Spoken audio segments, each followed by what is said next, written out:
ఏమనుకున్నారు అంటే, మా తండ్రి చెడ్డవాడే అయినా మాకు తండ్రి, కానీ మేము మా తండ్రిలా ఉండాలనుకోవట్లేదు.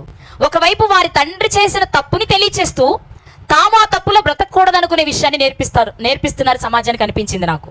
ఇప్పుడు పరాయి వాళ్ళకి వీళ్ళు చెడ్డవాళ్ళుగా కనిపించవచ్చు, కానీ మనల్ని కన్నవాళ్ళు, మనల్ని కనిన వాళ్ళకి ఎలా కనబడతాం? గొప్పోళ్ళ ఉంటాం కదా. మన పిల్లలకు మనకు ముద్దు, మన పిల్లలకు మనం ముద్దు. అదే బయట వాళ్ళకి వాడా పెద్ద రౌడీ అనొచ్చు. కానీ ఆ మాట వినగానే కొడుకు ఏమనిపిస్తుంది? మా నాన్న రౌడీ అంటావా? మా నాన్న నాకు ఎలాంటి వాడు? హీరో.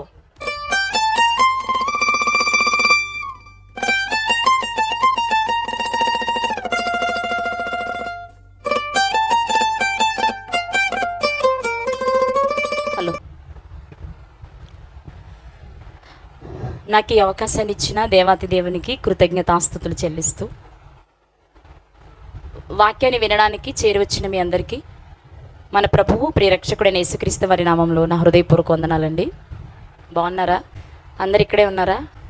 నో ఆన్సరా? దేనికైనా ఉన్నారా? ఓకే. ఏమిన్నారు? మొదటి ప్రసంగం వాక్యము. ఓకే, ఒకటి వాక్యం శక్తి కలిగినది, బలం అండి. శక్తి బలం ఒకటి కాదా? శక్తి బలం ఒకటి కాదా? మాట్లాడేంటి? ఎందుకురా బాబు ఇవిడో మాట్లాడిస్తుంది, ఆవిడ చెప్పాలనుకునేది చెప్పెళ్ళిపోక. దేవుని వాక్యము సజీవమై అంటే జీవం కలిగినది, చావు లేనిది, రెండు బలము కలదై, రెండంచులు గల ఎటువంటి ఖడ్గము కంటేనో వాడిగా ఉండి ప్రాణ ఆత్మ కీళ్ళు మూలుగును విభజించునంత మట్టుకు దూరుతుందా? వాక్యం హృదయాంతరంగంలోనికి దూసుకొని పోతుందా అండి? దూసుకెళ్తే మాట్లాడతారుగా. వాక్యం శక్తి కలది. వాక్యాన్ని ఆశ్రయించిన వారు కూడా శక్తి కలిగిన వారే. ఈరోజు మనం బలహీనులుగా ఉండడానికి కారణం చెప్పండి, వాక్యం మన హృదయంలో లేకపోవడమే. ఇప్పుడు ఫర్ ఎగ్జాంపుల్, నాకు చాలా శక్తి ఉంది అంటే లోపల ఏముండాలి? అతనికి శక్తి ఉండాలి. శక్తి ఉంటేనే కదండి తను చేసే పనుల్లో పెద్ద బరువైన వస్తువు లేపాలంటే ఏముండాలి? శక్తి ఉండాలి. అది లేపాడు అంటే నాకు శక్తి ఉందని అతను చెప్పక్కల, మనమే చెప్పేస్తాం అతను చాలా బలవంతుడండి అందుకే లేపగలిగాడు అని. మరి ఈరోజు ఆధ్యాత్మిక విషయాలలో చాలా బలహీనంగా ఉన్నామంటే మనలో ఏమి లేదనమాట, బలమైన వాక్యం లేదు. ఏ వాక్యం లేదు? బలమైన వాక్యం లేదు. చాలామందికి వాక్యం ఉంటుంది, బలమైన వాక్యం లేదు. బలమైన వాక్యం కావాలి అంటే సత్య సంబంధమైనదై ఉండాలి. అది కరువైంది ఈరోజు. చెప్పారు కదా ముందే, స్వస్థతల కొరకు, అవసరాల కొరకు, మంది కొరకు అలాంటివి ఎక్కువ ఉన్నాయి, కానీ స్వచ్ఛమైన వాక్యం అనేది ఈరోజు చాలా కరువైందనే చెప్పొచ్చు. ఒకవేళ అలాంటి వాక్యం దొరుకుతున్నప్పుడు నిర్లక్ష్యపరుచుకుంటున్నామంటే మనది బ్యాడ్ లక్. కాబట్టి వాక్యానికి ఉన్న శక్తిని గ్రహించే ప్రయత్నం చేయండి. ఈరోజు మీతో ఒక ప్రాముఖ్యమైన విషయాన్ని మాట్లాడతాను. సహజంగా ఏ పిల్లలైనా తమ తల్లిదండ్రులు మంచివారు అనుకోండి, వాళ్ళ మంచిని చెప్పడానికి ఇష్టపడతారు. అంతేనా? మా నాన్న చాలా మంచివాడండి, మా నాన్న మంచి ఉద్యోగం చేస్తున్నాడండి, మా నాన్న కలెక్టర్ అండి, మా నాన్న ఆఫీసర్ అండి, లేకపోతే మా నాన్న చాలామందికి హెల్ప్ చేస్తాడండి, ఇలా చెప్పడానికి ఇష్టపడతాం. అదే తండ్రి మంచివాడు కాదనుకోండి, చెప్పడానికి ఇష్టపడతామా? ఇష్టపడం. మనకై మనం మంచి పేరు సంపాదించుకుని నేను పలానా అని చెప్పుకోవడానికి ఇష్టపడతాను తప్ప చెడ్డవాడైన తండ్రి పేరు చెప్పి బ్రతకడానికి ఇష్టపడం. అవునా కాదా? మాట్లాడతారా? అవునా కాదా? అవును. కానీ ఈరోజు బైబిల్ గ్రంథంలో చెడ్డవాడైన తండ్రి పేరును బట్టి తమ కీర్తిని చెప్పుకున్న కుమారుల గురించి మీతో మాట్లాడాలనుకుంటున్నా నేను. ఎందుకు అలా మాట్లాడారు వాళ్ళు? ఎందుకు అలా జీవించారు వాళ్ళు? పోనీ మంచివాడా తండ్రి అంటే కాదు. మరి మంచివాడు కానప్పుడు తండ్రి పేరు పెట్టుకుని ఎందుకు వీళ్ళు సమాజంలో బ్రతికారు? తండ్రి పేరుతో ఎందుకు వీరు చలామణి అయ్యారు? అక్కడ దేవుడు మనకు నేర్పాలనుకుంటున్న విషయం ఏంటి అనేది మీతో మాట్లాడతాను నేను. ఓకేనా? చూద్దాం. కీర్తనల గ్రంథము 42వ కీర్తన మొదటి వచనానికి పైనున్న హెడ్డింగ్ చూద్దాం. ప్రధాన గాయకునికి కోరహు కుమారులు రచించినది. చాలండి. ఎవరు రాశారు ఈ కీర్తన? మనకు మొత్తం ఎన్ని కీర్తనలు ఉన్నాయో తెలుసా అమ్మా? నోట చెప్పరేంటారా? 150 కీర్తనలు ఉన్నాయి. 150 కీర్తనలు ఉన్నాయి. అందులో పెద్ద కీర్తన 119, అందులో 176 చరణాలు ఉంటాయి. ఈ 150 కీర్తనల్ని 5 భాగాలు చేశారు. ప్రథమ స్కందము, ద్వితీయ స్కందము, తృతీయ స్కందము, చతుర్థ స్కందము, పంచమ స్కందం అని చదువుతాం. ద్వితీయ స్కందము అనేది 42 కీర్తనతో స్టార్ట్ అవుతుంది. ఈ కీర్తన రాసింది ఎవరట? ఎవరండి? వాళ్ళకి పేరు లేదా? కోరహు కుమారులు అనేటప్పుడు పేరే కోరహు కుమారులు అని పెట్టుకుని ఉంటారా? వాళ్ళకి పేర్లు ఉండవా? ఇప్పుడు నేనున్నానండి, మా నాన్నగారి పేరు శ్రీనివాసరావు, శ్రీను గారి కూతురు అంటారు నన్ను. అంటే నాకంటూ కూడా పేరుందిగా, నా పేరు రత్నమణి. మరి కోరహు గారి పిల్లలకు పేర్లు లేవా?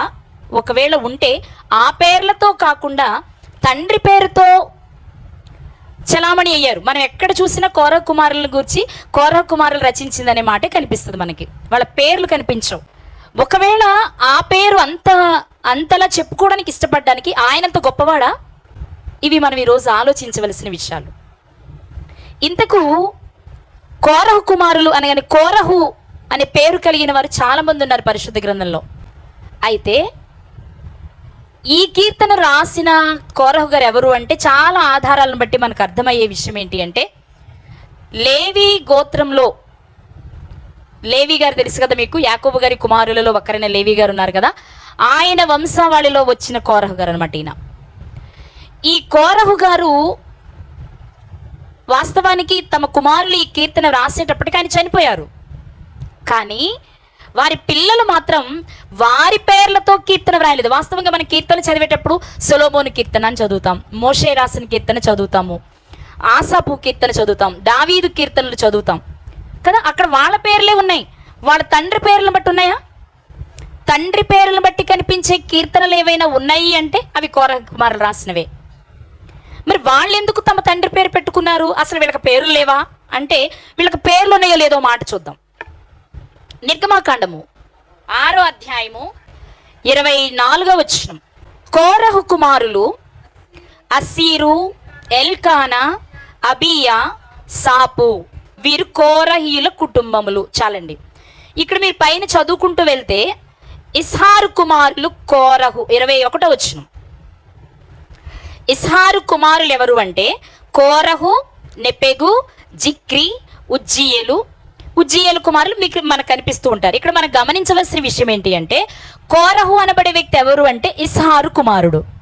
ఇస్హార్ ఎవరు? మరి ఇస్హార్ ఎవరు? ఈ వంశావళి మీకు తెలియాలి అంటే ఒకసారి దినవృత్తాంతముల మొదటి గ్రంథము 6వ అధ్యాయము 1వ వచనం నుండి చూద్దాం. లేవి కుమారులు గెర్షోను, కహాతు, మెరారి. లేవి గారికి 3 కుమారులు. ఎవరు వారు? గెర్షోను, కహాతు, మెరారి. కహాతు గారి కుమారులు అమ్రాము, ఇస్హారు, హెబ్రోను, ఉజ్జీయేలు. ఇప్పుడు మనం చదువుకున్నాం. కోరహు ఎవరి కుమారుడు? ఇస్హారు కుమారుడు. ఇప్పుడు మీకు అర్థం కావాలి, లేవి గారి కుమారుడు కహాతు గారు కాగా, కహాతు గారి కుమారుడు ఇస్హారు కాగా, ఇస్హారు కుమారుడు ఇక్కడే ఉన్నారు అందరూ. మరి కొంచెం జాగ్రత్తగా వినకపోతే కష్టమే. కోరహు గారు. మాకు ఇదంతా ఎందుకండి అంటారా? మరి కావాలి వంశం. యాకోబు గారికి 12 మంది కుమారులు, వారిలో ఒక కుమారుడు లేవి గారు. లేవి గారికి 3 కుమారులు, గెర్షోను, కహాతు, మెరారి. కహాతు గారికి 4 కుమారులు, వారిలో ఒకరే ఇస్హారు. ఇస్హారు గారి కుమారుడే కోరహు. కోరహు గారికి కుమారులు ఉన్నారు, మనం చదివాం, అస్సీరు, ఎల్కానా, అబియా, సాపు. 4 కుమారులు ఉన్నారు. ఓకే, ఎంతమంది అండి? ఎంతమంది? 4 కుమారులు ఉన్నారు. ఇప్పుడు ఈ కోరహు గారికి 4 కుమారులు ఉండగా, ఈ 4లో ఈ కీర్తన ఒక్కరు రాశారా, 2 రాశారా, 3 రాశారా, 4 కలిసి రాశారా మనకు తెలియదు. కానీ వాళ్ళు పెట్టుకున్న పేరు మాత్రం కోరహు కుమారులమైన వారు రచించినట్టు చెప్పారు తప్ప వాళ్ళలో ఎంతమందో మనకి వాళ్ళ పేరు కూడా చెప్పుకోలేదు. ఒకరే అయితే పోనీ ఒక పేరు పెట్టుకోవచ్చు, అస్సీరు రాసింది అని, లేకపోతే ఎల్కానా రాసింది అని పెట్టుకోవచ్చు. కానీ వాళ్ళు అలా పెట్టుకోవడానికి వారు ఇష్టపడలేదు. ఎలా పెట్టుకోవడానికి ఇష్టపడ్డారు? తమ తండ్రి పేరును బట్టి రాయించుకోవడానికి ఇష్టపడ్డారు. ఈ సృష్టిలో ఎలాంటి తల్లిదండ్రులైనా పిల్లలకి వాళ్ళు హీరోయిన్సే, అవునా? ఇప్పుడు పరాయి వాళ్ళకి వీళ్ళు చెడ్డవాళ్ళుగా కనిపించవచ్చు, కానీ మనల్ని కన్నవాళ్ళు, మనల్ని కనిన వాళ్ళకి ఎలా కనపడతాం? గొప్పోళ్ళ ఉంటాం కదా, మన పిల్లలకు మనకు ముద్దు, మన పిల్లలకు మనం ముద్దు. అదే బయట వాళ్ళకి వాడా పెద్ద రౌడీ అనొచ్చు. కానీ ఆ మాట వినగానే కొడుకు ఏమనిపిస్తుంది, మా నాన్న రౌడీ అంటావా, మా నాన్న నాకు ఎలాంటి వాడు, హీరో, మా నాన్న నాకు ఎలాంటి వాడు, హీరో, అలా అంటావా, అంటాం. అంతే, ఎక్కడైనా సహజం. బహుశా కోరహు గారి కుమారులు తమ తండ్రిని ఒక హీరోలా చూసుంటారా? అందుకే మా పేరు కంటే మా నాన్న పేరు ది బెస్ట్ అనుకుని పెట్టుంటారా అని ఆలోచిస్తే కోరహు గారిలో ఒక్క మంచి లక్షణం కూడా కనబడదు. మరి మంచిగా లేని తమ తండ్రి పేరుని ఎందుకు పెట్టుకోవాలనుకున్నారు వీళ్ళు అంటే ఇక్కడ మనం ఏదో ఖచ్చితంగా నేర్చుకోవాలి, అంతే కదండి. మంచి వాళ్ళై పెట్టుకుంటే అందులో గొప్పతనం ఏం లేదు, మంచోడు కాబట్టి ఎవరైనా పెట్టుకుంటాం. ఇప్పుడు ఫర్ ఎగ్జాంపుల్ చాలామంది బైబిల్లో ఉన్న వ్యక్తుల పేర్లు పెట్టుకుంటారు. అందులో ఎవరైనా సరే ఇస్కరియోతు యూదా గారి పేరు పెట్టుకుంటారా? యెజబేలు పేరు పెట్టుకుంటారా? అతల్య గారి పేరు పెట్టుకుంటారా? పెట్టుకోరా? హేరోదియ పేరు ఎందుకని? మన మంచోళం ఏంటి, మన మంచోళమా? మంచి పేర్లు అంతే. మన మంచి వాళ్ళం కాకపోయినా మన పిల్లలకు మంచి పేర్లు పెట్టాలి, వాళ్ళు మంచిగా బ్రతకాలని కోరుకుంటాం, ఇది సహజం. కానీ విచిత్రమైన విషయం ఏంటి అంటే కోరహు గారి జీవితాన్ని మనం చూస్తే పుట్టింది లేవి గోత్రంలోనే అయినప్పటికీ ఆయన బ్రతుకైతే అద్భుతమైన బ్రతుకైతే కాదు. కానీ ఎందుకు పిల్లలు తమ తండ్రి మంచివాడు కాకపోయినా తండ్రి పేరును బట్టే చలామణి అయ్యారు, తండ్రి పేరును బట్టే కీర్తనలు రాశారు అనేది ఈరోజు మనం కాస్త ఆలోచించాలి.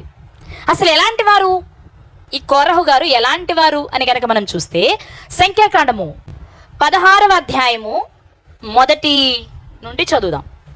లేవీకి మునిమనవుడును కహాతుకు మనవడును ఇస్హారు కుమారుడునగు కోరహు. కరెక్ట్గా వచ్చింది చూడండి. మనం ఇందాక అక్కడ ఎవరెవరు తెచ్చుకున్నాం, అంతా ఒకే లైన్లోకి తెచ్చారు. ఇక్కడ ఏంటి, కోరహు గారు ఎవరి కుమారుడు? ఇస్హారు గారి కుమారుడు. ఇస్హారు గారు ఎవరి కుమారుడు? కహాతు గారి కుమారుడు. అప్పుడు కహాతు గారికి కోరహు గారు ఏమవుతారు? మనవడు. ఓకేనా? కహాతు గారు ఎవరి కుమారుడు? లేవి గారి కుమారుడు. ఇప్పుడు లేవి గారికి కోరహు ఏమవుతాడు? ముని మనవడు. వరుసలు బాగా తెలియాలి బైబిల్ రావాలంటే. చాలా మంది వరుసలు మనకెందుకు, ఈ పేర్లు మనకెందుకు, దినవృత్తాంతాల 1వ గ్రంథం చాలా మంది చదవరు. ఒక 6 అధ్యాయాల వరకు వరుస పెట్టి అన్ని వాళ్ళకి వీళ్ళు పుట్టాను, వీళ్ళకి వీళ్ళు పుట్టాను, ఒకే పేరు 4-5 ఉండడం రకరకాలుగా కనిపిస్తుంది. చాలా కన్ఫ్యూజ్, ఆ పేజీలు తిరిగేసేస్తారు. సంఖ్యాకాండం చాలా మంది చదవరు. కారణం ఏంటంటే ఎవరెవరికి పుట్టారు ఎందుకు లేదు. మరి ఎవరెవరికి పుట్టారో తెలియకపోతే ఒక్క వ్యక్తి గురించి మాట్లాడాల్సి వచ్చి 3వ వ్యక్తి గురించి మాట్లాడితే ఎలా కుదురుతుంది? మరి మనం ఒకే పేరు కలిగిన వారు 4 ఉంటారు, 4 జీవితాలు ఒకేలా ఉండాలని రూల్ లేదు కదా. మరి ఎవరి గురించి మాట్లాడాలనుకుంటున్నా తెలియాలి అంటే 4 ఎవరో కూడా మనకి తెలియాలి. అర్థమవుతుందా? కాబట్టి ఇప్పుడు మనం మాట్లాడుకుంటున్న వ్యక్తి ఎవరంటే కోరహ్. ఎవరైనా లేవి గారికి ముని మనవడు, కహాతుకు మనవడు, ఇస్హారుకు కుమారుడు. ఇతను ఏం చేశాడు అంటే రూబేనీలలో ఏలియాబు కుమారులైన దాతాను అబీరాములను పెలేతు కుమారుడైన ఓనును యోచించుకుని ఇతను ఏం చేశాడంటే ఇతనిది లేవి గోత్రమైన రూబేను గోత్రంలో రూబేను గారి పెద్ద కుమారుడైన ఏలియాబు గారి కుమారులలో దాతాను అబీరాములు అనే వారిని దగ్గర తెచ్చుకున్నాడు. అలాగే పెలేతు కుమారుడైన ఓనును దగ్గరకు తెచ్చుకున్నాడు. దాతాను, అబీరాము, ఓనాను అనే వారిని తన పక్షాన చేర్చుకుని వీరందరితో కలిసి గూడు పుఠాని చేసి మోషే గారికి వ్యతిరేకంగా తిరుగుబాటు చేశాడు. తిరుగుబాటు చేయడానికి కోరహు గారికి చాలా బలం ఉంది. కోరహు గారి సంతానము లేక కోరహు గారి సమాజం కోరహు గారికి చాలా విలువనిచ్చేది. ఆ మాట ఒకసారి చూస్తారా? సంఖ్యాకాండము 26వ అధ్యాయము 9వ వచనంలో కోరహు తన సమూహములో పేరు పొందినవాడు. ఎలాంటి వారట? పేరు పొందినవాడే అంటే గొప్పోడే కాబట్టి కొంతమంది సైన్యం ఏం చేశారు? తన పక్షాన చేరారు. ఏలియాబు గారి కుమారులు రూబేను గోత్రంలో నుంచి దాతాను, అబీరాము అనే వారిని పెలేతు కుమారుడైన ఓనాను దగ్గర చేర్చుకుని వీళ్ళంతా కలిసి ఏం చేశారో ఇప్పుడు 2వ వచనం చదువుదాం. సంఖ్యాకాండం 16వ అధ్యాయం 2వ వచనం. ఇశ్రాయేలులో పేరు పొందిన సభికులను సమాజ ప్రధానులనైన 250 మందితో మోషేకు ఎదురుగా లేచి, ఎవరంట? 250 మంది కూడా సామాన్యుల? పేరు పొందిన సభికులను సమాజ ప్రధానులు. బాగా వినాలి. కోరహు గారు తన సమాజంలో పేరు పొందినవాడు. రూబేని గోత్రంలో కొంతమందిని తన పక్షాన చేర్చుకున్నాడు. సభికులలో ప్రధానులైన 250 మందిని చేర్చుకున్నాడు. ఇంతకీ ఈ గుంపు చేరిన మోషే గారికి ఎదురుగా నిలబడిన గుంపు అంతా సామాన్య ప్రజలు కాదు. పేరు పొందినవారు, బలవంతులు, ప్రధానులు, సభికులు. అంటే అన్ని రకాలుగా మంచి బలము కలిగిన వారందరూ కలిసి ఒక నిర్ణయాన్ని తీసుకొని మోషే గారికి వ్యతిరేకంగా నిలబడ్డారు. ఏమని? ఏం చేద్దామని? మీతో మాకిక పని లేదు. నిజంగానే మోషే అహరోను గారితో పని లేదా అండి? ఇది ఇశ్రాయేలు ప్రజలు ఐగుప్తు నుంచి కనానుకు బయలుదేరిన కాలం మధ్యలో ఉన్నారు. మరి మోషే గారు ఐగుప్తు దేశం నుంచి ప్రారంభించిన ఆయన ముగించాలిగా. మధ్యలో ఆయన చేసిన చిన్న మిస్టేక్ వల్ల చేరలేకపోయారు. కానీ చేర్చాల్సిన బాధ్యత ఎవరిది? మోషే గారిదే కదా. మధ్యలో ప్రత్యక్షపు గుడారాన్ని ఏర్పాటు చేసుకుని ప్రత్యక్షపు గుడారంలో సేవ జరిగించాలి అంటే యాజకులు కావాలి. ఆ యాజక ధర్మాన్ని దేవుడు ఎవరికి అప్పగించారు? అహరోను గారికి అప్పగించారు. అంటే అహరోను గారు అవసరమే ఇశ్రాయేలు సమాజానికి, మోషే గారు అవసరమే. కానీ వీళ్ళంతా కలిసి ఏమంటున్నారు? మీతో మాకిక పని, చెప్పండి, మీతో మాకిక పని లేదు. ఎందుకు లేదు? మేము లేవీలమే. లేవి గోత్రాన్ని కదా దేవుడు ఎంపిక చేసుకున్నది. మేము లేవీలమే, మేము చేయకూడదు యాజకత్వం? మేము కూడా చేస్తాం, మేము కూడా పరిశుద్ధులమే, మాకు కూడా తెలుసు. అన్నీ మీ మీద పెడితే మీరు నెత్తికెక్కుతున్నారు. మోషే గారికి వ్యతిరేకంగా ఎదురు తిరిగిన బ్యాచ్లో ప్రధానమైన వ్యక్తి ఎవరు చెప్పాలి? కోరహు గారు. మరి పోనీ ఒకవేళ ఎదురు తిరిగినా ఇతను చేసింది మంచి అని దేవుడు చెప్తే మనం యాక్సెప్ట్ చేద్దాం. ఏమంటేనా? ఇప్పుడు ఎదురు తిరిగాడు. కొన్ని సందర్భాలు ఏం జరుగుద్ది? వాక్యానికి విరుద్ధమైన విషయాలు జరిగినప్పుడు మనం ఎదురు తిరుగుతాం. వాక్యానికి విరుద్ధమైనప్పుడు మనం ఫైట్ చేస్తే దేవుడు మెచ్చితే ఓకే. కానీ దేవుడు మెచ్చలేదనుకో మనం తప్పు చేస్తున్నామని అర్థం చేసుకోవాలి. ఇప్పుడు వీళ్ళు వ్యతిరేకంగా నిలబడ్డారు. నిజంగా మోషే అహరోను గారిలో మిస్టేక్స్ ఉంటే దేవుడే తప్పకుండా విషయాన్ని ఖండిస్తారు, వాళ్ళకి ఇవ్వాల్సిన పనిష్మెంట్ ఇస్తారు. కానీ వీళ్ళు ఏం చేశారు? మేము పరిశుద్ధులమే, మాకు మీతో పని లేదు, మేమన్నీ చేసుకోగలం, ఇక మీ పని మీరు చూసుకోండి, మా పని మేము చేసుకుంటామని ఎదురు తిరిగినప్పుడు దేవునికి కోపం వచ్చి అగ్నిని కురిపించి భూకంపాన్ని రప్పించి ఈ 250 మందితో పాటు కోరహు గారిని చంపేశారు. దేవుడే చంపేశారు అంటే కోరహు గారు చేసిన తిరుగుబాటు మంచిదా చెడ్డదా చెప్పాలి మీరు. ఒకవేళ కోరహు గారు చేసిన మంచి పని అనుకోండి, ఆయన చనిపోయేవారా? చెప్పాలి, చనిపోయేవారా? కాదు. ఎందుకని? మోషే గారికి అహరోను గారికి పనిష్మెంట్ వచ్చేది. ఎక్కడో వారు మిస్టేక్ చేశారు కాబట్టి దేవుడు వారిని శిక్షించేవారు. కానీ కోరహు గారితో పాటు కలిసిన వారిని, కోరహు గారితో పాటు ఉన్న 250 మంది చనిపోయారు అంటే అర్థం కోరహు టీం అంతా చేసింది దేవునికి వ్యతిరేకంగా. వారు అనుకున్నారు మోషే గారికి వ్యతిరేకంగా అని, కానీ వాస్తవంగా వారికి వ్యతిరేకంగా ఎవరికి వ్యతిరేకంగా లేచారు? వాళ్ళు దేవునికే వ్యతిరేకంగా లేచారు కాబట్టి పనిష్మెంట్ని అనుభవించారు. ఇప్పుడు ఈ శిక్షలో కోరహు గారు చనిపోయారు. ఈ శిక్షలో ఎవరు చనిపోయారు? కోరహు గారు చనిపోయారు. వాస్తవంగా చూస్తే మనం ఒక మాట మీరు చూడొచ్చు. సంఖ్యాకాండము 16వ అధ్యాయము 32వ వచనం. భూమి తన నోరు తెరచి వారిని, వారి కుటుంబములను, కోరహు సంబంధులందరినీ, వారి సమస్త సంపాద్యమును మృంగివేసెను. అర్థమైందండి? వారి కుటుంబాలను, వారికి సంబంధించిన వారి సంబంధికులందరూ చనిపోయినట్టు మనకి ఇక్కడ కనిపిస్తుంది. దీన్ని బట్టి కోరహు గారి పిల్లలు, వారికి సంబంధించిన అందరూ చనిపోయారని మనం భావిస్తాం. కానీ ఇక్కడ చూస్తే అందరూ చనిపోయినట్టు కనిపిస్తుంది. కానీ ఇదే సంఖ్యాకాండం 26వ అధ్యాయం 11వ వచనం వచ్చేటప్పటికి, అయితే కోరహు కుమారులు చావలేదు. ఇప్పుడు చనిపోయారని తీసుకుందామా, చనిపోలేదని తీసుకుందామా? సంఖ్యాకాండం 16వ అధ్యాయంలో కోరహు సంబంధులందరూ చనిపోయినట్టుంది. 26వ అధ్యాయంలో కుమారులు బ్రతుకున్నట్టుంది. మరి ఏది తీసుకున్నాం? రెండూ తీసుకోవాలి. కోరహు సంబంధులు చనిపోయారు కానీ కుమారులు బ్రతుకున్నారు కాబట్టి కీర్తనలు రాశారు. అంతేనండి? చనిపోతే రాయరు కదండి. ఓకే, అంటే రెండో చోట వ్రాయబడిన విషయాన్ని కూడా మనం దృష్టిలో పెట్టుకోవాలి. కుమారులు బ్రతికారు. ఇక్కడ మనం ఆలోచిద్దాం. కోరహు సంబంధులందరూ చనిపోయినప్పుడు కోరహు గారి కుమారులు ఎందుకు బ్రతికారు? తెలియదు. వాడు చిన్నవాళ్ళేమో, వాళ్ళ మనసు దేవునికి నచ్చిందేమో, వాళ్ళని బ్రతికించి వారి చేత దేవుడు పని చేయించుకోవాలనుకున్నారేమో, కారణాలు మనకి తెలియదు. కానీ బ్రతికారు. ఉన్నారు అనడానికి సాక్ష్యమే మన కీర్తనలు కనిపిస్తున్నాయి. ఓకేనా? ఇప్పుడు మనం ఎందుకు వచ్చామంటే 42వ కీర్తనలో ఉన్న విషయాన్ని ధ్యానం చేసుకోవాలి. యాక్చువల్లీ రాసింది ఎవరు అంటే కోరహు కుమారులు. వాళ్ళకి పేర్లుంటే కోరహని ఎందుకు పెట్టుకున్నారు అనేది మొదటి పాయింట్ మనకి. ఇప్పుడు చెప్పండి, కోరహ గారు మంచివారా? చెప్పాలి. కోరహ గారు మంచివారా? మరి వాళ్ళు ఎందుకు మంచివాడు కాకపోయినా తండ్రి పేరును బట్టి కీర్తనలు రాశారు? వీళ్ళు మంచివాళ్ళు కాదంటారా? వీళ్ళు మంచివాళ్ళు కాదంటారా? నేను అనుకునే అభిప్రాయం చెప్తాను ఇక్కడ. అంటే సొంత అభిప్రాయం అనుకోవద్దు, కానీ ఎందుకు పెట్టుకున్నారు అంటే, మా తండ్రి చెడ్డవాడే అయినా మాకు తండ్రి, కానీ మేము మా తండ్రిలా ఉండాలనుకోవట్లేదు. ఒకవైపు వారి తండ్రి చేసిన తప్పుని తెలియచేస్తూ తాము ఆ తప్పులో బ్రతకూడదనుకునే విషయాన్ని నేర్పిస్తున్నారు సమాజానికి అనిపించింది నాకు. ఎందుకంటే వారి పేర్లతో రాసుకోవచ్చు. కోరహు కుమారుడైన అసీరు రాసిన కీర్తన రాసుకోవచ్చు, లేక కోరహు కుమారుడైన ఎల్కానా రాసిన కీర్తన రాసుకోవచ్చు కదా. ప్రసంగి గ్రంథాన్ని పరమగీతాలు చదువుతున్నప్పుడు, మనం సామెతలు చదువుతున్నప్పుడు ఏముంటుందో తెలుసా?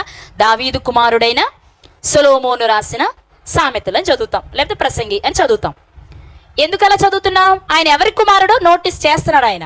ఓకే, మరి వీళ్ళు కూడా అలా చేయొచ్చుగా. కోరహు కుమారుడైన సాపు రాసిన కీర్తన అనుకోవచ్చుగా. అలా పెట్టుకోలేదు, వాళ్ళ పేర్లే ప్రస్తావించుకోలేదు. కానీ వారి తండ్రి మంచివాడు కాకపోయినా తండ్రి పేరును బట్టే రాస్తున్నారంటే తండ్రి చెడ్డ గుణాన్ని చెప్పాలనుకుంటున్నారు వాళ్ళు. ఆయన తెచ్చిన చెడును బట్టి వారు చెడిపోవాలనుకోవట్లేదు, కానీ మేము మా తండ్రి చెడ్డవాడైనా మేము అలా చెడిపోవాలనుకోవట్లేదు, కానీ మా తండ్రి పేరుని ఫోకస్ చేయాలనుకుంటున్నాం, మేము నీతిగా బ్రతకాలనుకుంటున్నాం అనే విషయాన్ని సమాజానికి తెలియజేయాలనుకున్నారేమో. అందుకే ఇది నా అభిప్రాయం అని మాత్రమే చెప్పా. నచ్చితే తీసుకోండి, లేకపోతే వదిలేయండి. రత్నకి ఎలా చెప్పింది, ఇలాగే తీసుకోవాలి, ఇది రూల్ కాదు. ఎందుకంటే ఒక చెడ్డవాడైన తండ్రి పేరును బట్టి కీర్తన వ్రాయడం వెనుక వారి ఆంతర్యం ఏంటి అంటే, వారికి తండ్రి అతను ఎలాంటి వాడైనా అలానే తండ్రి బ్రతికినట్టు బ్రతకాలని వీళ్ళు అనుకోవట్లేదని మనం ఎలా చెప్తాము అని ఆలోచిస్తే, ఇప్పుడు ఆ కీర్తనలోనికి వద్దాం. ముందుగా మీకు అర్థం కావాల్సిన విషయము, 42వ కీర్తనను కోరహు కుమారులు రచించారు. ఎవరు వారు? 4 కుమారులు. ఎందుకు తండ్రి పేరు రాశారు తెలియదు, వాళ్ళకి నచ్చింది, వాళ్ళ నాన్న పేరు వాళ్ళ ఇష్టం, అంతే కదా. ఇంతకు వాళ్ళు ఏమడుగుతున్నారు ఆ కీర్తనలో? ఇది ఇప్పుడు మనం చూడాలి. 42వ కీర్తన మొదటి చరణం. దుప్పి నీటి వాగుల కొరకు ఆశపడినట్లు దేవా నీ కొరకు నా ప్రాణము ఆశపడుచున్నది. చాలండి. దుప్పి నీటి వాగుల కొరకు ఆశపడినట్లు దేవా నీ కొరకు నా ప్రాణము ఆశపడుచున్నది. ఈ ఒక్క మాటనే ఈ పూట మనం ధ్యానం చేసుకుందాం. ఇక్కడ చూస్తే వారి తండ్రిలా వారు బ్రతకాలనుకుంటే నీ కొరకు నేను ఆశపడుతున్నానని అడగరు. తండ్రి దేవుని కొరకు కాదు కదా ఆశపడింది, అధికారం కొరకు. అవునా? దేని కొరకు? అధికారం కొరకు. మీరు మాకు అక్కర్లా, మేము చేసుకోగలం, మేము లేవీలమే, మాకు వచ్చు, మాకు తెలుసు. మా తాత లేవి కాదా? మీకు తాత అయినప్పుడు మా ముత్తాత ఆయన కాదా? మేము చేసుకోగలం. ఇప్పుడు మాకేం కావాలి? మోషే అహరోన్లు మాకు వద్దు అంటే మోషే అహరోను గారుల అధికారాన్ని తిరస్కరిస్తున్నారు. ఒకవేళ వీళ్ళ మనసు అది అయితే, దేవా నీ కొరకు ఆశపడుతున్నామని అడగరు వీళ్ళు, మాకు కూడా ఏదో ఒక అధికారం ఇవ్వమని అడగాలి. కానీ వీళ్ళు అడుగుతున్నది అధికారాన్ని కాదు, దేవుడే తమకు కావాలని కోరుకుంటున్నారు. ఇక్కడే మనకు అర్థం కావాలి, మా నాన్న మిమ్మల్ని విడిచి అధికారాన్ని కోరుకున్నాడు, కానీ మేమలా కాదు. మా నాన్న దేవుని చిత్తానికి తలవంచక మోషే అహరోను గారికి వ్యతిరేకంగా నిలబడి శాపాన్ని కొని తెచ్చుకున్నాడు. మేము అలా కాదు. మేము ఎలా అంటే, మాకు నీ ఆశీర్వాదం కావాలి, మాకు నీ తోడు కావాలి, మేము నీ నీడను ఆశ్రయించాలనుకుంటున్నాం, నీ మీదే ఆశ పెట్టుకున్నాం, నీవు మాకుండగా మాకే లోటు ఉండదు, కాబట్టి నీవు మాకు కావాలి. ఇది కోరహు కుమారులు అడుగుతున్న మాట. నిజంగా చాలా సందర్భాలు మనం మాట్లాడుకునేటప్పుడు ఏం ఆలోచిస్తామో తెలుసా అండి? పిల్లల ప్రవర్తన చూస్తే తల్లిదండ్రులు లెక్కేస్తాం మనం. తల్లిదండ్రులకు లేని పిల్లలకి ఎక్కడి నుంచి వస్తుంది అని కదా. మరి ఈ పిల్లలు తల్లిదండ్రులా ఉన్నారా? తండ్రిలానే ఉన్నారా? తండ్రి కోరుకున్న అధికారాన్ని కోరుకుంటున్నారా? తండ్రి విసర్జించిన దేవుణ్ణి విసర్జిస్తున్నారా అంటే కాదు. అంటే కొన్ని సందర్భాలలో తల్లిదండ్రులను బట్టి పిల్లల్ని అంచనా వేయడం కుదరదు అనడానికి కోరహు కుమారులే బెస్ట్ ఎగ్జాంపుల్. వాస్తవానికి పిల్లలు మిస్టేక్ చేయొచ్చు, కానీ తండ్రులు మంచిగా ఉండాలి పిల్లలు పెద్దవాళ్ళు అవుతున్నప్పుడు. కానీ ఇక్కడ మనం వీరి జీవితాన్ని చూస్తే, తండ్రి చెడ్డవాడైనా పిల్లలు జాగ్రత్తగా బ్రతకాలి అనుకుంటున్నారు. అనుకుంటూ వాళ్ళు అడుగుతున్న మాట, దుప్పి నీటి వాగుల కొరకు ఆశపడునట్లు. దేని కొరకు? ఏంటది? ఏంటది? గట్టిగా గట్టిగా. దుప్పి నీటి వాగుల కొరకు ఆశపడునట్లు దేవా నీ కొరకు నా ప్రాణము ఆశపడుచున్నది. ఇక్కడ ఒక మాట, దుప్పిని గురించి కొన్ని విషయాలు నేర్చుకుని ఎందుకు వాళ్ళు అడిగారో మనం అర్థం చేసుకుందాం. ఓకేనా? సృష్టిలో చాలా రకాల జంతువులు ఉన్నాయి, చిన్నవి మొదలుకొని పెద్దవి వరకు ఉన్నాయండి. చిన్న చీమ చూసారా మీరు? మరి చీమలా ఉండాలనుకుంటున్నాను అన్నారా కోరగారి కుమారులు? అనుకోలే. పెద్ద జంతువేది? ఏనుగు. పొడవైన మెడగలిగిన జంతువేది?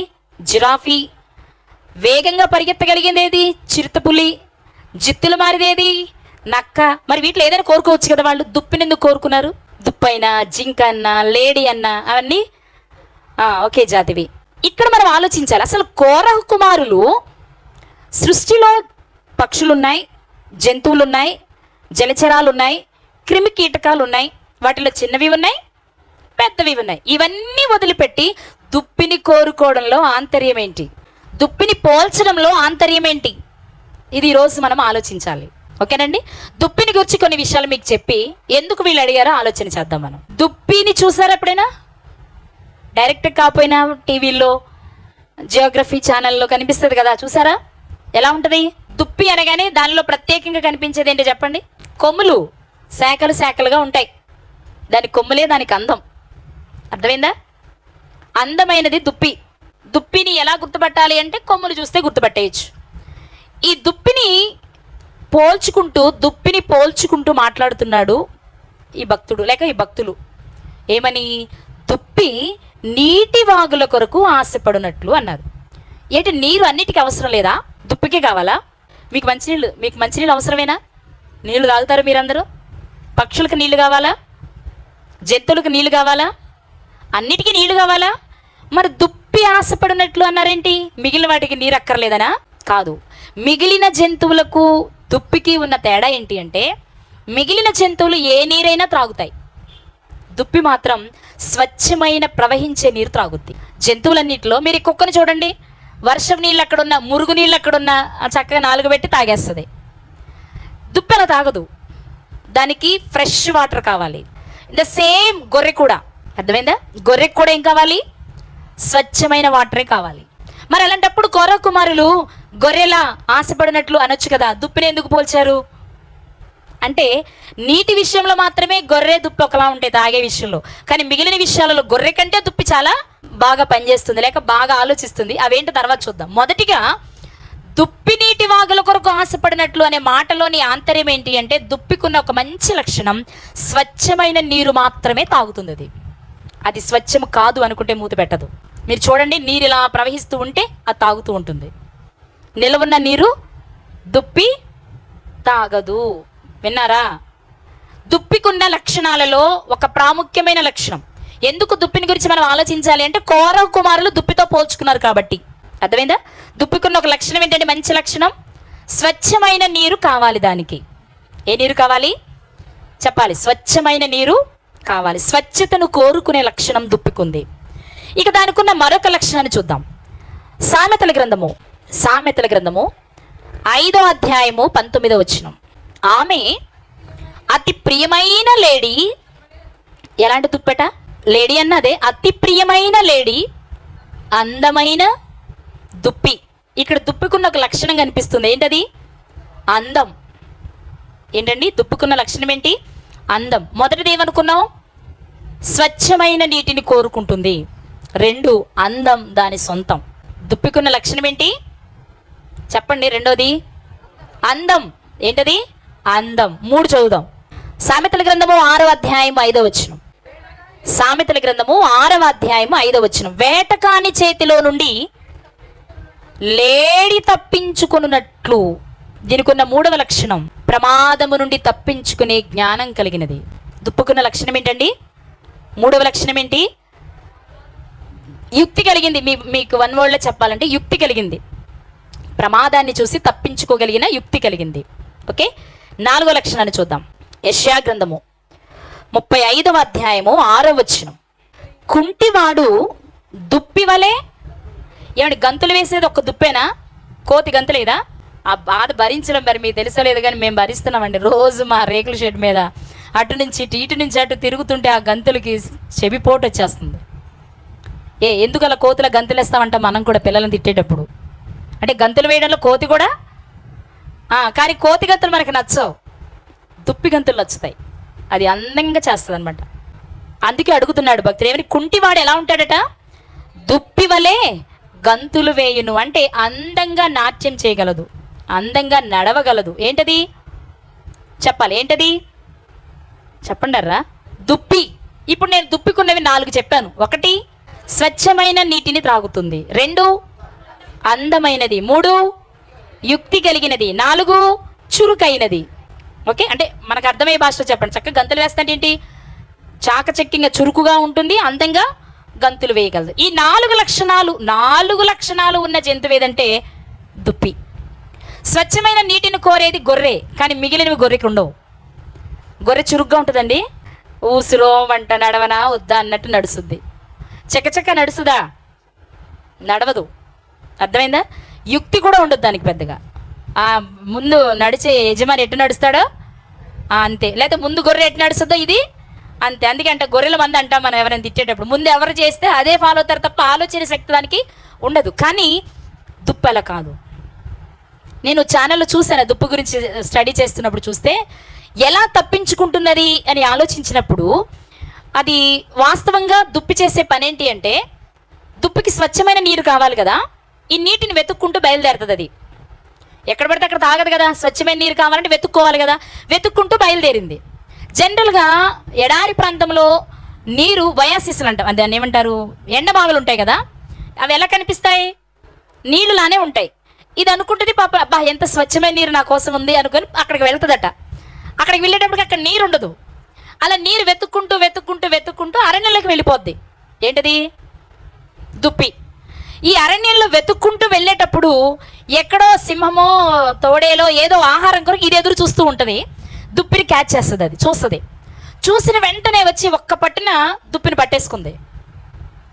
పట్టేసుకుంటే దుప్పి కూడా ఏం చేస్తుంది? దేనికైనా ప్రాణం అంటే భయమే కదా. దుప్పి ఏం చేస్తుంది? ఇప్పుడు దాని నుండి విడిపించుకోవడానికి ఇది ప్రయత్నం చేస్తుంది, దీన్ని వదలకుండా ఉండడానికి అది ప్రయత్నం చేస్తుంది. సహజం. ఇప్పుడు కప్ప పాములు చూస్తాం మనం, లేదా పాము ముంగిసులు చూస్తాం. ఏం చేస్తాయి?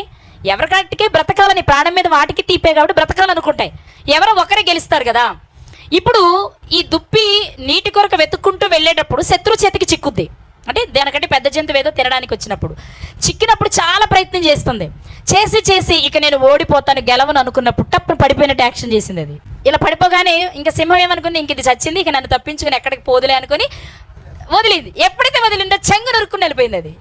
అది యుక్తి. ఆ లక్షణం ఎవరికి ఉందంటే దుప్పికే ఉంది. కొన్ని జీవులకే ఉంటుంది అది. ఇప్పుడు ఇంకా చనిపోయాను అనుకున్న తర్వాత ఇప్పుడు యాక్షన్ చేసి మళ్ళీ దొరికితే దాని పరిస్థితి ఏంటి చెప్పండి? కానీ ఇక దొరకలా అంటే అంత వేగంగా పరిగెత్తగలిగింది అది శత్రు చేతిలో నుంచి. ఒకటేమో చనిపోయినట్టే యాక్షన్ చేసి తప్పించుకుంది, 2 తప్పించుకున్న తర్వాత దొరకకుండా పారిపోయింది. ఇక రెండవ మరొక లక్షణం ఏంటి అంటే, శత్రు చేతిలో నుంచి తప్పించుకోవడానికి దుప్పి చేసే ప్రయత్నం ఏంటి అంటే, దుప్పి శరీరం నుండి ఒక రకమైన వాసన వస్తుందట. మనకి బాడీలో చెమట వాసన వస్తుంది కదా, ఒక్కొక్క మనిషికి ఒక్కొక్క రకమైన వాసన. దుప్పి శరీరం నుండి కూడా అలాంటి వాసనే వస్తుందట. ఆ వాసన పసిగట్టే శత్రు బయటకు వస్తుందట తన పొదలో నుంచి దీన్ని పట్టుకోవడానికి. అప్పుడట ఈ దుప్పి చేసే పని ఏంటి అంటే, తప్పించుకోవాలి, శత్రువు నుంచి తప్పించుకోవాలి. ఇది తప్పించుకోవడానికి కూడా దీనికి నీరు కావాలి. దుప్పి శత్రు చేతిలో నుంచి తప్పించుకోవడానికి అంటే చిక్కక మునుపు, చిక్కిన తర్వాత అయితే చచ్చినట్టు యాక్షన్ చేస్తుంది, పారిపోతుంది.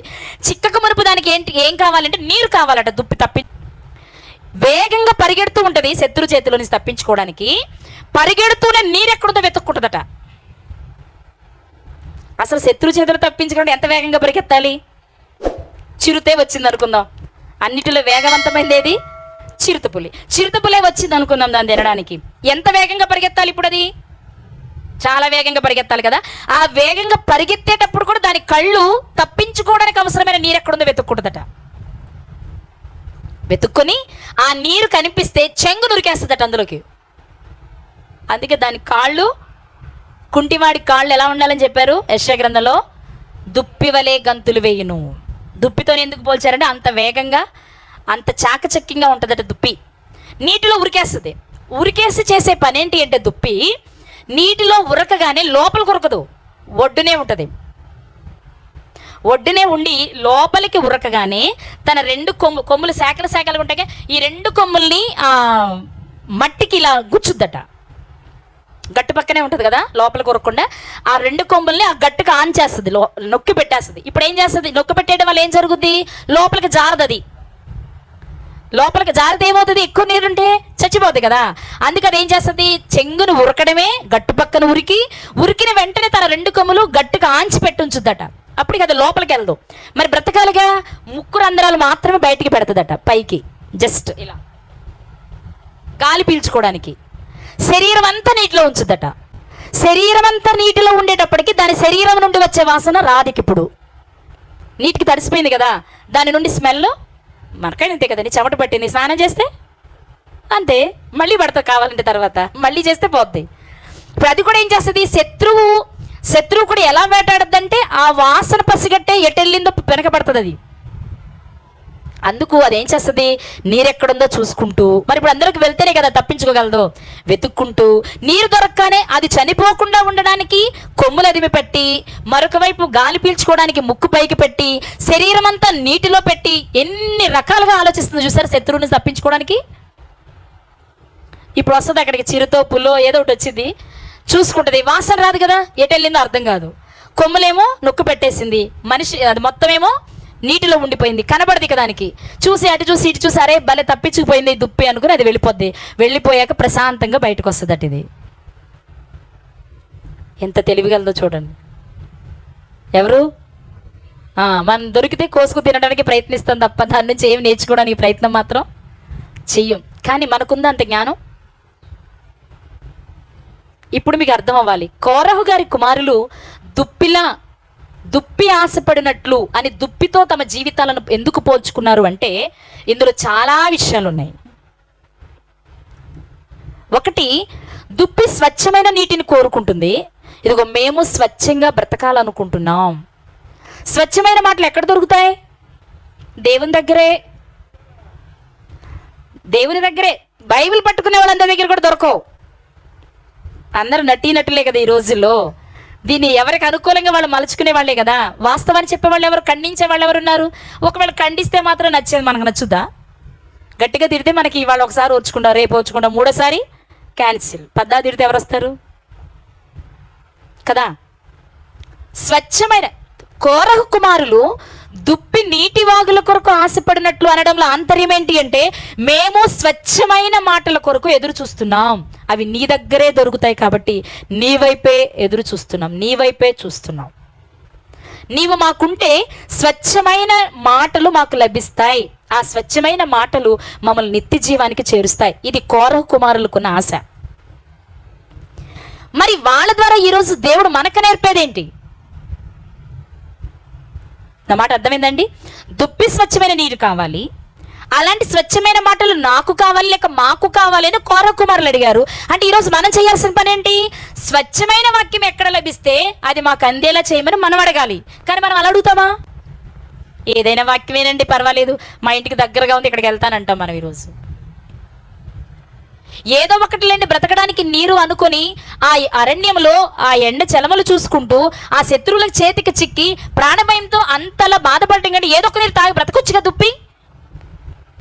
ఎందుకు బ్రతకట్లేదు అంటే అది సావనైనా చస్తుంది కానీ స్వచ్ఛమైనది మాత్రమే త్రాగుద్ది. అదే ఈరోజు దేవుడు మనకు నేర్పేది ఏంటో తెలుసా? స్వచ్ఛమైన వాక్యం నీ ఇంటికి వచ్చి తలుపు కొడుతుంటే దానికి నువ్వు చెవినిస్తున్నావా? ఏదో ఒకటి లేని కలగపులగం చేసేసుకుంటున్నావా?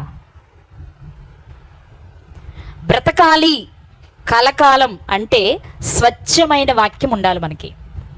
యెహోవా వాక్యమే నిర్మలమైనది, యెహోవా వాక్యే పరిశుద్ధమైనది. వాక్యమే కదా శుద్ధి కలిగింది. ఏది? దేవుని మాటే. ఆయన మాటే నిర్మలమైనదండి. నిర్మలం అంటే అందులో కలుషితం లేదు, అది మాత్రమే మనల్ని బ్రతికిస్తుంది. అలాంటి మాట కొరకు నువ్వు కూడా దుప్పిలా ఎంత దూరమైనా వెళ్ళగలవా? అదే అడుగుతున్నాడు ఈ మధ్యాహ్నం దేవుడు. భలే వాళ్ళండి బాబు, మా పనులన్నీ మానుకొని స్వచ్ఛవాక్యం కొరకు ఎంత దూరం పరిగెత్తమంటారు? కష్టం అనుకుంటున్నారా? అయితే మీ కర్మ. కల్తీ నీళ్ళు తాగుదాం అనుకుంటే చస్తావు, అంతే కదా. కల్పనా కథలను, లోక సంబంధమైన మాటలను, లేకపోతే జోకులతోనూ, లేకపోతే 3-4 పొడుపు కథలతోనూ సాగే ప్రసంగం నేను నిత్య జీవానికి చేర్చదు. ట్యాబ్లెట్ చేదుగానే ఉంటుంది, ఇంజెక్షన్ నొప్పిగానే ఉంటుంది.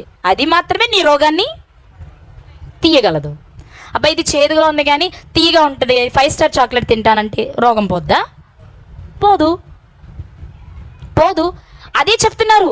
కోరహ కుమారులు కోరుకుంటుంది ఏంటి అంటే, ఒక్కనాడు మా తండ్రి చేసిన తప్పిదం ఏంటి అంటే స్వచ్ఛత లేకపోవడమే. కలుషితమైన ప్రజల మధ్యలో కలుషితమైన ఆలోచనలు చేసి తన జీవితాన్ని నాశనం చేసుకున్నాడు. మేము అలా అవ్వాలనుకోవట్లేదు. ఒక దుప్పి స్వచ్ఛమైన నీటి కొరకు ఎలా ప్రయత్నిస్తుందో, స్వచ్ఛమైన నీ మాటల కొరకు దేవా నీ కొరకు నా ప్రాణము ఆశపడుతుంది. ఎందుకో తెలుసా? నీ అందే స్వచ్ఛమైన మాటలు ఉన్నాయి. పేతురు గారు అన్నారు కదా, యేసుక్రీస్తు ప్రభు వారు దగ్గరికి చాలా మంది వ్యక్తులు వచ్చారు. స్టార్టింగ్లో 12 మందితో పాటు ఇంకా 70 మంది వచ్చారు, ఇంకా చాలా మంది వచ్చారు. యేసుక్రీస్తు వారు తన శరీరమును గురించి, తన రక్తమును గురించి బోధ చేశారు. నా శరీరమును తిని నా రక్తము త్రాగువాడే నిత్య జీవం కలవాడు అనగాని, ఇదేంటి ఈయన శరీరాన్ని తిని రక్తం త్రాగమంటున్నాడు, ఏం మాట్లాడతాడు? శరీరాన్ని తిని రక్తాన్ని ఎలా త్రాగుతాం మనుషులు మనం అనుకుని అందరూ వెనక్కి వెళ్ళిపోతున్నారు. అప్పుడు యేసుక్రీస్తు వారు పిలిచి శిష్యులను కూడా అడిగారు, మీరు కూడా వెళ్ళిపోవాలనుకుంటున్నారా? అప్పుడు పేతురు గారు అన్నారు, ఎక్కడికి వెళ్తామయ్యా? నీవే నిత్య జీవపు మాటలు గలవాడవు. అంటే నీ మాట వింటే మేము నిత్య జీవాన్ని స్వతంత్రించుకుంటాం. నిత్య జీవాన్ని స్వతంత్రించుకోవడానికి అవసరమైన మాటలు నీ దగ్గర ఉన్నాయి. ఆయన దగ్గర ఎందుకున్నాయి? వాళ్ళ నానిచ్చి పంపించాడు కాబట్టి. పరలోకములో విన్నవి, పరలోకములో చూసినవి, పరలోకములో గ్రహించిన మాటలు చేత పట్టుకుని యేసుక్రీస్తు ఈ లోకానికి వచ్చి నేను చేయు బోధ నాది కాదు అని చెప్పారు. దేవుడు పరిశుద్ధుడు, ఆయన మాట పరిశుద్ధం. ఆ మాటలు పట్టుకుని వచ్చిన క్రీస్తు పరిశుద్ధుడు. ఆ పరిశుద్ధమైన మాటలే ప్రజలకు చెప్పారు. కాబట్టి పేతురు గారు గుర్తించిన విషయం ఏంటో తెలుసా? నీవు నిత్య జీవపు మాటలు గలవాడవయ్యా. నిత్య జీవం కావాలనుకునేవాడు నిన్ను విడిచి ఎక్కడికి వెళ్తాడు? వెళ్ళేవాడు నిత్య జీవం వద్దనుకుని వెళ్తున్నాడు. ఇప్పుడు కోరహ కుమారులు కూడా అంటున్న మాట అదే. స్వచ్ఛమైన మాట నీ యందే ఉంది కాబట్టి ఆ మాట కొరకే ఆశగా మేము ఎదురు చూస్తున్నాము అని. ఈరోజు వాళ్ళు మనకి నేర్పుతున్నది ఏంటి తెలుసా? స్వచ్ఛమైన వాక్యం నీ దగ్గరకు వస్తే ఒక్క నిమిషం కూడా నువ్వు వేస్ట్ చేయకూడదు, ఒక్క మాట కూడా నువ్వు వృధా చేసుకోకూడదు. నువ్వు చేసుకున్నావు అంటే ఇదిగో నిత్య జీవం వద్దనుకుని వెళ్ళిపోయాయి క్రీస్తు దగ్గర నుండి వేలకు వేల సంఖ్య. వాళ్ళలో నువ్వు ఒకదానివిగా ఒక్కడిగా ఉంటావు. మిగిలిన 12 మందిలా ఉండాలి అంటే నిత్య జీవపు మాటలు ఇష్టపడేవారిగా నువ్వు ఉండాలి. ఈ విషయాన్ని దేవుడు ఈరోజు మనకు నేర్పిస్తున్నారు. అర్థమైందండి? దుప్పికి స్వచ్ఛమైన నీరు కావాలి, అంతే స్వచ్ఛమైన మాటలు కావాలి అని కోరహ కుమారులు అడుగుతున్నారు. అంతే స్వచ్ఛమైన మాటలు కోరుకోమని ఈరోజు మనకి పాఠాన్ని నేర్పిస్తున్నారు. ఇక దుప్పికున్న రెండవ లక్షణం అందం. దుప్పికున్న రెండవ లక్షణం ఏంటండి? అందం. ఈరోజు మనుషులు ఏ అందానికి ప్రాధాన్యత ఇస్తున్నారు? శరీర సంబంధమైన అందానికే కదా. అందుకే కదండి బ్యూటీ పార్లర్లు వచ్చాయి. ఆత్మ సౌందర్యానికి బ్యూటీ పార్లర్లు ఉన్నాయా? లేవా? ఉన్నాయండి, ఉన్నాయి. అదిగో మీ బ్యూటిషియన్ ఉన్నాయి. కానీ ఇది మనకొద్దు, అది ముద్దు. ఇది వద్దు, అది ముద్దు. అది రేట్ అయినా పర్వాలా, డబ్బులు ఎంత ఖర్చు అయినా పర్వాలా, ఏం పర్వాలా. ఒక నెల కష్టపడిన సంపాదించి మొత్తం నా రూపు రేఖలు మార్చేసుకుని సమాజంలో నేను ఎలా కనబడాలి? అందంగా. కానీ బైబిల్ ఏం చెప్పిందో తెలుసా? ఒక మాట చూపిస్తానే, నాకు చాలా ఇష్టమైన మాట. కొరింథీయులకు రాసిన మొదటి పత్రిక 12వ అధ్యాయము 24వ వచనం. సుందరములైన మన అవయవములకు, అవునా చూసారు ఈ మాట అందరూ? సుందరములైన మీ అవయవములకు అంటే మన అవయవాలు ఎలాంటివి అసలు అంటే అర్థం ఏంటి? అవే అందం కాదండి. నిజం చెప్పండి, మీ కన్ను ఎప్పుడైనా అద్దం ముందు కూర్చొని ఒకసారి మీ కన్ను పరిశీలించుకోండి. మీ కన్ను రెప్పలు ఎంత అందంగా ఉంటాయో తెలుసా? పైన కనుబొమ్మలు ఎంత అందంగా ఉంటాయో తెలుసా? లోపల ఒక నల్లగుడ్డు, దానిపైన ఒక తెల్లగుడ్డు, దానిపైన ఒక రెప్ప, దానిపైన ఒక కనుబొమ్మ. అసలు ఆ షేప్ చూడండి ఎంత బాగుంటుందో. ఆ కళ్ళ కోసమే కదండి ఐశ్వర్యరాయ్ చుట్టూ తిరిగేది అందరూ, కాదా? అవును, కళ్ళు ఐశ్వర్యరాయ్ కళ్ళే పెట్టుకుని ఆటోల మీద స్టిక్కర్లు వేస్తారు. అందం అంటే ఐశ్వర్యరాయ్లో కూడా అందం ఏది? ఐశ్వర్యరాయ్ ఐస్ అందం. ప్రతి మనిషి. కానీ బైబిల్ చెప్పింది ఏంటో తెలుసా? ఇప్పుడు నా ముక్కు చాలా లావుగా ఉంది, ఏం బాగాలేదు, ఫీల్ అవ్వకండి. ఆ లావు అలా ఉండడం ఆయనకి నచ్చింది, ఆయన దృష్టికి అది అందం. నువ్వెందుకు దాన్ని చెక్కుంటావు? ఇగో మీ అవయవాలకు ఎక్కువ సౌందర్యం అక్కర్లేదనలా, సుందరములైన మీ అవయవాలకు అన్నారంటే మన అవయవాలే ఆల్రెడీ అందం. ఒకవేళ నీకు ఐబ్రోస్ లేవా, సన్నగా ఉన్నాయా, ఏం పర్వాలా, దాన్ని నువ్వేం చెక్కక్కర్లా, ఉంచుకోవాలా. ఆయనకి నచ్చింది అలా, ఆయనకి నచ్చింది అలా. ఎలా ఉంటే అలా ఉండు, కానీ అందంగా ఉంచుకోవాల్సింది ఏదో తెలుసా? లోపలది.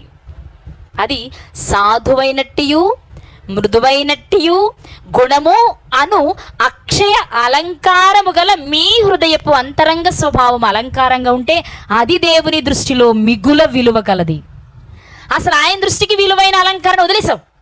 సాధుత్వం వద్దు, మృదుత్వం వద్దు, గుణము అసలే వద్దు. మరి ఏది ముద్దు?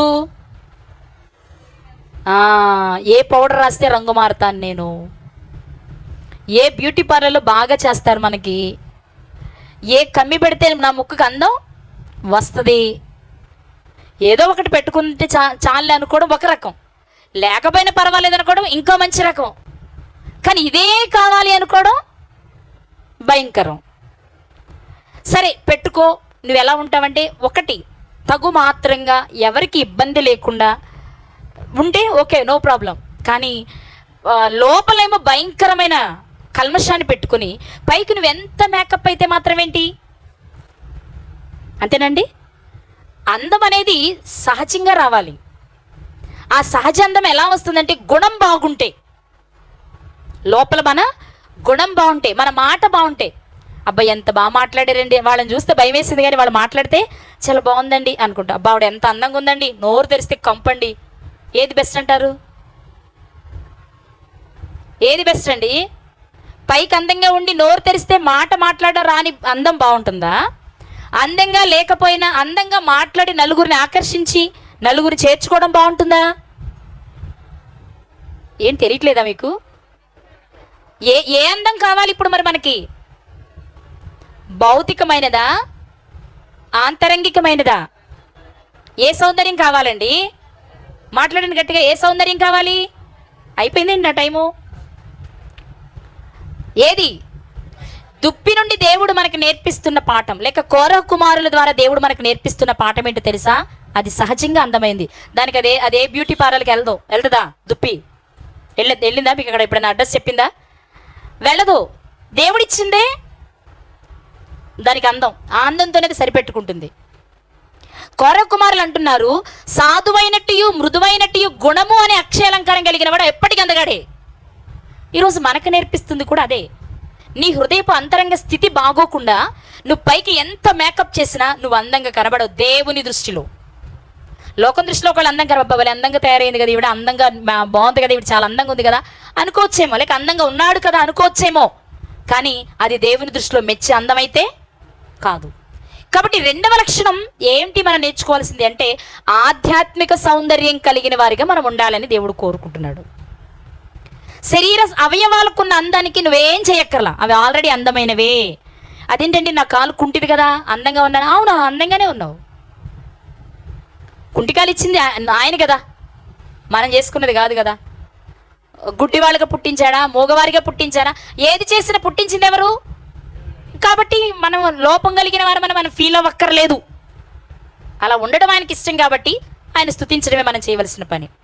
సో దుప్పి జీవితం ద్వారా లేక కోరహ కుమారులు నేర్పుతున్న విషయం ఏంటి అంటే మనకి బాహ్య సౌందర్యం కంటే ఆంతరంగిక సౌందర్యం చాలా ప్రాముఖ్యమైనది. మరి అందం ఎలా వస్తుంది చెప్పాలి? అందం ఎలా వస్తుంది? ఆధ్యాత్మిక సౌందర్యం ఎలా వస్తుంది? శారా గారు 75-90 ఏళ్ల వయసులో కూడా ఎలా ఉన్నారట? అందంగానే ఉంది. అభిమేలకుకి నచ్చింది ఆవిడ. నచ్చారా? ఆవిడ ఏమైనా మేకప్ వేసారా? చెప్పరేంటండి? గుడారం లోపలండి ఆమె పని అదే అంటారా? కాదు. ఆమె అందం ఏంటి అంటే భర్తను యజమానుడా అని పిలిచి గౌరవించేది. భర్తకి ఇవ్వవలసిన విలువ భర్తకి ఇచ్చినప్పుడు, పెద్దలకి ఇవ్వవలసిన విలువ పెద్దలకి ఇచ్చినప్పుడు, దేవునికి చెందవలసిన మహిమ దేవునికి చెందేలా బ్రతుకుతున్నప్పుడు నువ్వు ఆటోమేటిక్గా దేవుని దృష్టిలో అందగత్తెవే. అంటే అందం ఎలా వచ్చింది వాళ్ళకి? ఎవరికి లోబడి ఉండాలో వారికి ఎంత లోబడాలో అంత లోబడినప్పుడు. అవునా? అబీమెలెకు గారి దగ్గరికి వెళ్ళేటప్పుడు శారా గారు అబ్రహాము గారిని చాలా మాటలు అనొచ్చు. ఇలాంటి వాడిని నమ్మొచ్చాను నేను, నన్ను ఇంత భయంకరంగా పరాయి మగవాడి దగ్గరికి పంపిస్తున్నాడని. అప్పుడు కూడా భర్తను ఏమని పిలిచారట ఆవిడ? యజమానుడా అని పిలిచిందట. ఆ సంస్కారం ఉందే, అది ఆమెకు అసలైన అందాన్ని ఇచ్చింది. అది అసలైన అందం ఇచ్చింది. ఈరోజు దేవుని మాటలు మనకు తెలియచేస్తున్న, మరి అంత లోబడే మనసు మనకు ఎలా వస్తుంది అంటే వాక్యం చదివితే వస్తుంది. మరి మనం వాక్యం ఎంతసేపు చదువుతాం? ఎన్ని గంటలు చదువుతాం చెప్పండి? వాక్యం ఎన్ని గంటలు చదువుతున్నాం? వాక్యం చదువుతూ ఉంటేనండి మన లోపల ఆనందం వెలుగు ఉంటుంది కాబట్టి అది మన ముఖంలో ప్రకాశిస్తూ ఉంటుంది. ఎగ్జాంపుల్ చిన్న చెప్తా. మోషే గారు కొండ మీదకి వెళ్ళారు కదా 10 ఆజ్ఞలు తేవడానికి. దిగి వచ్చిన తర్వాత ప్రజలు ఆయన ముఖాన్ని చూడలేకపోయారు, ముఖ కాంతిని. ఎందుకు? ఆయనతో గడిపిన ఆ సమయంలో ఆయన ప్రకాశించాడు. ఇదే మన జీవితాలకు మనం అప్లై చేసుకుంటే, దేవునితో మనం సహవాసం కలిగి వాక్యంతో మనం అనుబంధం కలిగి ఉంటే మనం చూసి ఎవరికైనా మనం కూడా ఎలా కనపడతాం? వెలుగుగాను అందంగాను కనబడతాం. మరి ఎందుకు మనం ఇవాళ చీకటిగాను అందహీనంగా కనబడుతున్నాం? ఆయనతో సహవాసం లేదు మనకి. ఆయన తప్ప అన్నిటితో ఉంటుంది మనకి. అవునా కదా? కాబట్టి ఇప్పుడు అసలైన అందం దేని ద్వారా వస్తుంది మనకి? వాక్యం మన హృదయంలో ఉంటే అసలు సిసలైన అందం వస్తుంది. ఆరోగ్యం అప్పుడే వస్తుంది, అందము అప్పుడే వస్తుంది. ఇక 3, దుప్పికున్న 3వ లక్షణం యుక్తి. చెప్పాను కదా ముందే ఎలా తప్పించుకుంటుందో. సాధ్యమైనంత వరకు పోరాడుతుంది, గెలవలేననుకున్నప్పుడు నటిస్తుంది. ఎందుకు? తప్పించుకోవడానికి. మరి మనకి శత్రువు ఉన్నాడుగా, లేడా? ఉన్నాడా? ఎవరు మన శత్రువు? ఎవరండి? అపవాది. మరి అపవాదితో నువ్వు పోరాటం చేయాలి. అపవాదితో నువ్వేం చేయాలి? పోరాటం చేయాలి. అపవాదితో పోరాటం చేయాలంటే నువ్వు ఏం ధరించాలి? శిరస్సు నుండి పాదం వరకు అన్ని ధరించాలి. ధరించాలి కదా? వీటిని ధరించి నువ్వు అపవాదితో పోరాటం చేసినప్పుడు గెలవగలవు. ఒకవేళ ఎప్పుడైనా గెలవలేదు అనుకున్నప్పుడు యుక్తిని వాడాలి. ముందు వాడి చేతిలో నుంచి నువ్వు తప్పించుకునే ప్రయత్నం. అలా కాకుండా దాసోహం, నేను గెలవలేను, నన్ను నువ్వు వాడుకో అంటే వాడు ఏం చేస్తాడు? మరి 2 నిమిషాల్లో తన వశము చేసుకోగలడు. అంటే కోరహు కుమారులు దుప్పిని చూపిస్తూ మనకు నేర్పిస్తున్న పాఠం ఏంటి అంటే, క్రైస్తవుడైన వానికి లేక క్రీస్తును నమ్మిన వానికి జీవించినంత కాలం అపవాదితో పోరాటమే. ఈ పోరాటంలో నువ్వు గెలవాలి అంటే నువ్వు ధరించవలసినవి ముఖ్యంగా ధరించు. శిరస్త్రాణం ధరించాలా? డాలు, సమాధాన సువార్త వలన సిద్ధ మనసను, జోడు, ఖడ్గం, ఇవన్నీ ధరించాలి కదా. ఇవన్నీ ధరించుకునే ప్రయత్నం చేస్తే నువ్వు అపవాదిని గెలవడం చాలా ఈజీ. ఆ గెలిచే ప్రయత్నంలో యుక్తి చాలా అవసరం. ఇది 3వ విషయం నేర్పిస్తున్నారు. ఇక 4, చురుకైనది. మరి నువ్వేం చేయాలి? స్వచ్ఛమైన వాక్యాన్ని విన్న నీవు, వాక్యం నీ హృదయంలోనికి వస్తే అసలైన అందం కలిగిన నీవు అపవాది చేతిలో నుంచి తప్పించుకునే ప్రయత్నం చేస్తూ అపవాది చేతిలో చిక్కిన వారిని విడిపించడానికి నీ పాదాలు పరిగెత్తాలి. అక్కడ పరిగెత్తాం మన పాదాలు. ప్రభుత్వం మనకి ఏదైనా ఫ్రీగా ఇస్తుంది, అందులో మనం అర్హులం. అంతేనా? చెప్పరేంటండి? స్టూడెంట్స్కి 50,000 ఇస్తానన్నాడు చంద్రబాబు నాయుడు అన్నారు అనుకోండి, వెంటనే చూసుకుంటాం. నాకు క్వాలిఫికేషన్స్ ఉన్నాయా, నా ఏజ్ ఉందా, నా క్వాలిఫికేషన్ ఉందా, నా స్టడీ ఉందా, అయితే నేను అర్హురాలని అనుకుంటే పోనీ 50,000 అనుకుంటారా? 50,000 కోసం 50 రోజులు పనులైనా మానేసుకుని తిరుగుతాం. ఎందుకని? మనకు ఫ్రీగా ప్రభుత్వం ఇచ్చేది కాబట్టి కాదండి. అమ్మఒడి వస్తుందంటే ఎంతమంది పెట్టుకోలేదు? 45 సంవత్సరాలు నిండిన వారికి 18,000 వస్తుందంటే ఎంతమంది అప్లికేషన్ పెట్టుకోలేదు? ఎవరు పెట్టుకోలేదా? డ్వాక్రా రుణమాఫీ అంటే మానేశారా? మీ ప్రభుత్వంలో అయినా సరే ఏమిటి ఇచ్చి ఉంటుందిగా రేవంత్ కంటే ముందు. ఎవరికైనా ఏవైనా లబ్ధి పొందడానికి అవకాశం అనేది ఎవరైనా వదులుకున్నారా? మీ తెలంగాణలో అడుగుదాం, పోనీ మా ఆంధ్ర వదిలేద్దాం. ప్రభుత్వం మీరు దీనికి అర్హులు అని మీకు చెప్పింది అనుకోండి, దానికి మీరు అర్హత ఉంటే మీరు పొందుకోవడానికి ఇష్టపడతారా, వదిలిపెట్టేస్తారా? ఖచ్చితంగా పొందుకుంటాం కదండి, కదా? అంతే. ఇక్కడ కూడా దేవుని వాక్యం సెలవిస్తున్న విషయం ఏంటి అంటే, స్వచ్ఛమైన దేవుని మాటలు వినే నా పిల్లలారా, అంతే స్వచ్ఛమైన మాటలు మీ హృదయంలో ఉంటే మీరు చాలా అందంగా కనబడతారు. మీరు అందంగా కనబడటంతో పాటు మీరు అపవాదిని ఎదిరించాలి. మీరు ఎదిరించడంతో పాటు అపవాది చేతిలో చిక్కిన వాడిని విడిపించాలంటే, సువార్తను పట్టుకొని మీరు సమాజంలోనికి వెళ్ళాలంటే ముందు ఏ కదలాలి? పాదమే కదలాలి. అందుకే సువార్తను ప్రకటించే వారి పాదం. సువార్త ప్రకటించాలంటే ముఖ్యంగా అవసరమైన అవయవం ఏంటండి? మాట్లాడాలంటే ఏ అవయవం కావాలి? నోరు కావాలి కదా. మరి నోరు సుందరం అనుకుంటే పాదం సుందరం అన్నారేంటి? ముందు మాట్లాడడానికి వెళ్ళాలంటే కాళ్ళు కదలాలి. ఇది కదిలితేనే ఆ తర్వాత పని జరుగుతుంది. అందుకే పాదం సుందరం. అందుకే మన పాదాలు ఎలా ఉండాలి? దుప్పిలా గంతులు వేసేలా ఉండాలి. ఏమంటే అక్కడ వాక్యం వినపడుతుందా? నేను వస్తానండి, ప్లీజ్ నన్ను కూడా తీసుకెళ్ళరా, మీరు ఎలా వెళ్తున్నారు అనాలి. అంతేగాని అక్కడ నువ్వు వెళ్తున్నావా, సరే వెళ్ళరా, మన బాప్తిది. వాక్యం కోసం పరిగెత్తే ఆరాటం మనకు లేదు. వాక్యం కొరకు ఏదైనా చేద్దామనే తృష్ణ మనకి లేదు. అందుకే కోరహు కుమారులు మన ముందు పెట్టారు ఆయన. దేవా, నీ కొరకు నా ప్రాణము ఆశపడుచున్నది. ఎందుకో తెలుసా? నీ దగ్గరే స్వచ్ఛమైన మాటలు ఉన్నాయి. ఆ మాటలే నాకు అసలైన అందాన్ని ఇచ్చి, ఆ మాటలే నన్ను అపవాదిని జయించడానికి ఉపయోగపడేవి, ఆ మాటలే నలుగురిని నేను రక్షించడానికి ఉపయోగపడతాయి. అన్ని రకాలుగా అవసరమైన మాటలు దేవుని దగ్గరే ఉన్నాయి ప్రియులారా. కాబట్టి కోరహు కుమారులు ఒకవైపు తమ తండ్రి కోల్పోయినది జ్ఞాపకం చేస్తూ, తామేది కోల్పోకూడదో దేవుని దగ్గర తెలుసుకుంటూ, మనమేది కోల్పోకూడదో కూడా నేర్పిస్తున్నారు. అర్థమైందా? కాబట్టి వాళ్ళు అడుగుతున్న మాట ఏంటి? దుప్పి నీటి వాగుల కొరకు ఆశపడినట్లు ఉందా? మధ్యాహ్నం అడుగుతున్నా, మీలో ఎంతమందికి ఉంది? స్వచ్ఛమైన మాటల కొరకు నేను ఆశపడుతున్నానండి అనేవాడు ఒకసారి చెయ్యొద్దండి, చూసి తరిస్తాను నేను. ఓకే, మీకు ఆశ ఉంది. Very good, very good. మీకు ఆశ ఉంది. మరి ఆశని తీర్చుకోవడానికి ఎంత దూరం పరిగెడుతున్నారు మీరు? దుప్పిలా. వెంటనే రెండో క్వశ్చన్ వస్తుంది. మరి దుప్పి పరిగెత్తి నీటి చలములు వెతుక్కుంటూ అరణ్యానికి వెళ్ళిపోయింది కదా. అరణ్యంలో చాలా క్రూర మృగాలు ఉంటాయని తెలుసు, శత్రు దాడి చేస్తుందని తెలుసు. అయినా స్వచ్ఛమైన నీటి కొరకు అంత ప్రయాస పెడితే మీరెంత దూరం పరిగెడుతున్నారు? స్వచ్ఛమైన వాక్యం కోసం. వాక్యమే మీ దగ్గరకు రావాలనుకుంటున్నారా? మీరు వాక్యం దగ్గరికి వెళ్తున్నారా? చెప్పండి ఒకసారి గుండె మీద చేసుకుని చెప్పండి. ఎక్కడ సత్యవాక్యం దొరికినా మీరు పరిగెడుతున్నారా? అసలు సత్యవాక్యం మీ గుమ్మలో తలుపు కొడితేనే తీట్లో మీలో చాలా మంది. మరి అప్పుడు నీకు ఆశ ఉండి లాభం ఏంటి? దేవుడిచ్చిన అవకాశాన్ని వాడుకోనప్పుడు మనకు ఆశ ఉండి లాభం ఏంటి? చెప్పండి.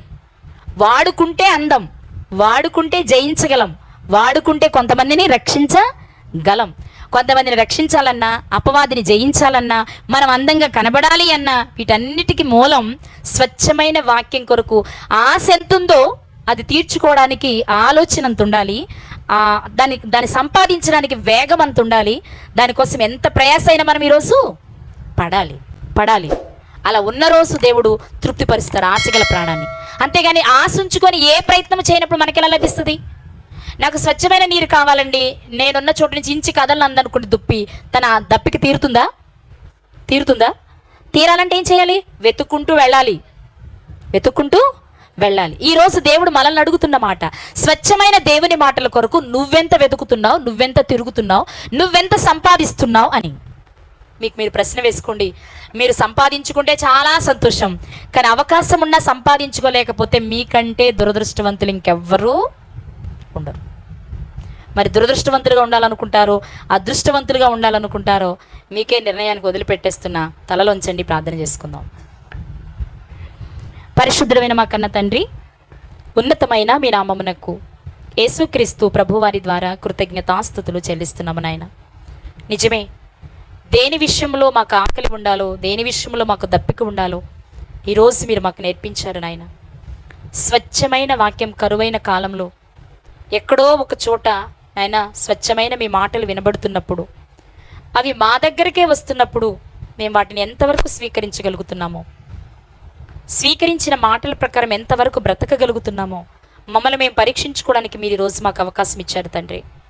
నిజమే, మాకు ఇచ్చిన ఆయుష్కాలంలో లోకం వెంట పరుగులు తీస్తూ నేను ఎండమామిని చూసి మురిసిపోయి మా జీవితాన్ని నాశనం చేసుకుంటున్నామేమో. కానీ స్వచ్ఛమైన నీటి కొరకు పరిగెత్తే దుప్పిలా ఉండాలి అని, అలాంటి స్వచ్ఛమైన మాటల కొరకు ఎదురు చూసిన కోరహు కుమారులా మేము ఉండాలని మీరు మాకు తెలియజేశారు తండ్రి. కోరహు గారి జీవితం బాగోకపోయినా తమ తండ్రిని బట్టి బ్రతకాలని బిడ్డలు అనుకోలేదు, కానీ తమ తండ్రిని మరచిపోకుండా, తండ్రి చేసిన క్రియలు చేయకుండా జాగ్రత్త పడిన వారిగా వారు మాకు కనబడుతున్నారు. అలాంటి జాగ్రత్త కలిగిన జీవితాలు మేము జీవించాలి అని ఈ మధ్యాహ్న కాల వేళ మీరు మాకు ఈ విషయాలు తెలియచేశారు. మీరు తెలియచేసిన విషయాలను మా హృదయంలో పదిలపరుచుకొని స్వచ్ఛమైన మీ మాటల కొరకు శరీర సంబంధమైన కారణాలను ప్రభువా చూపిస్తూ మీ మాటలు నిర్లక్ష్యపరిచే వారిగా, మీరిచ్చే అవకాశాలను దుర్వినియోగపరుచుకునే వారిలో మమ్మల్ని ఉంచకుండా నాయన సమయాన్ని సద్వినియోగం చేసుకుంటూ మీరిచ్చిన అవకాశాలను వాడుకుంటూ మేము మరణిస్తే మీరు నా లోకం చేరగలిగే స్థితిలో మమ్మల్ని అందరినీ మీరు ఉంచుతారని ఆశిస్తూ తర్వాత జరిగే కార్యక్రమాన్ని మీ చేతులకు సమర్పిస్తూ ఈ దినమంతటి కార్యక్రమం మాకు మేలుగా మీకు మహిమకరంగా జరిగిస్తారని నమ్ముతూ అడిగినవన్నీ పొందుకున్నామని నమ్ముతూ అందుకే మీ కృతజ్ఞతాస్తుతులు చెల్లిస్తూ యేసుక్రీస్తు ప్రభువారి శ్రేష్టమైన నామంలో ఈ ప్రార్థన అడిగి పొందుకుని ఉన్నాము మా కన్న తండ్రి. ఆమేన్.